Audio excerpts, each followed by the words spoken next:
Yo, this is the Scarcity Studios YouTube channel. Please don't forget to like, comment, share and subscribe. And our sponsors are Alpha Claims and Hire Birmingham, the leading and best accident management company. Get a replacement car anywhere in 1 hour. Jaden Moodie, 14 years old. He was murdered on the 8th of January this year. He was ran down off a moped by a gang of teenagers and young men. Some of them was never identified. But the teenager that was charged and convicted of his murder is named Ayoub Majdalin, and he's 19 years old, and he's being found guilty today at the Old Bailey for the murder of Jaden Moodie in the Leyton area of East London. From following this story from the beginning, I actually reacted to this back in January initially. And the family expressed quite openly they didn't believe Jaden had any connections to any gangs. Jaden had recently moved from Nottingham to London and had absolutely no affiliation with gangs.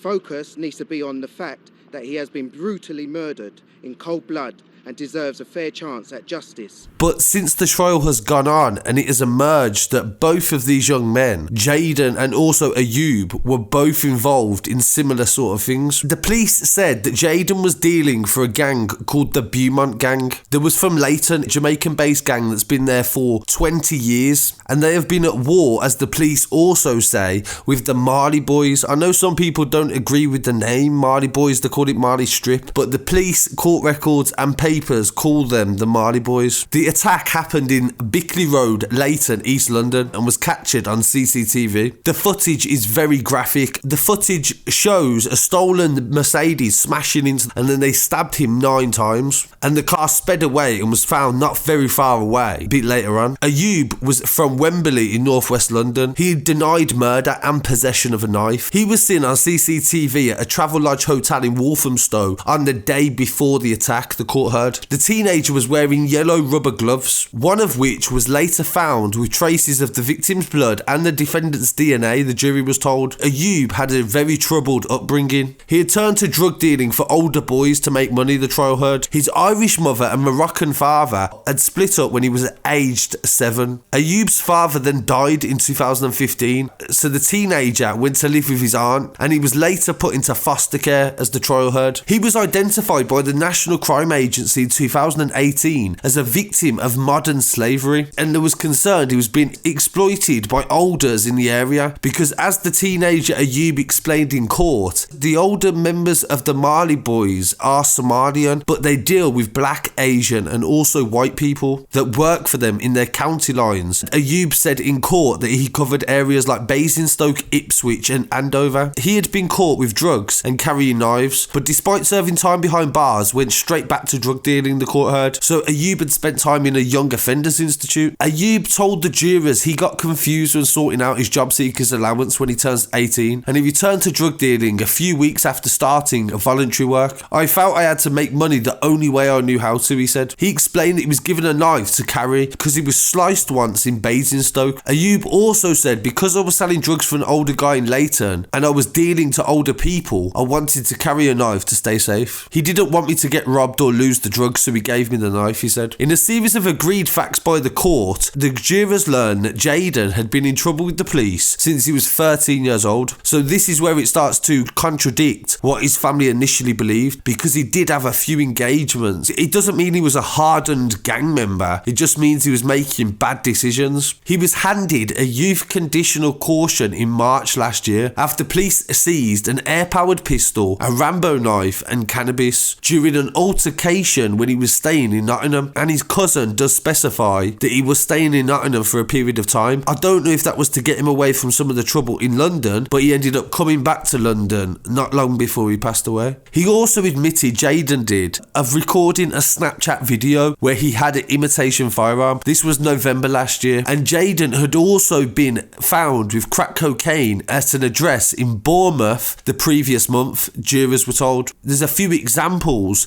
to state that Jaden had definitely been involved in some way with some sort of gang. From how he got into be in Bournemouth with crack cocaine on him a month before is very coincidental. The prosecution said a ferocious attack on a young 14-year-old schoolboy who was singled out as a target, armed with deadly weapons and intent on violence. They claimed that Ayoub and the gang went out to find somebody to stab from the rival gang of Beaumont, also known as Let's Get Rich. They had found tracksuit trainers and clothes that had been burnt that belonged to Ayoub as well, and this was a 1 in a billion DNA connection to Ayoub. And Ayoub's defence was that somebody had stolen it that was using the travel lodge as a trap that was weighing up drugs there, and he also said somebody took the clothes from that room, but it wasn't him. So obviously the jury didn't believe that because there was a 1 in a billion chance that the DNA connected to the trainers and the washing up gloves as well connected him to the crime. In regard to Let's Get Rich gang,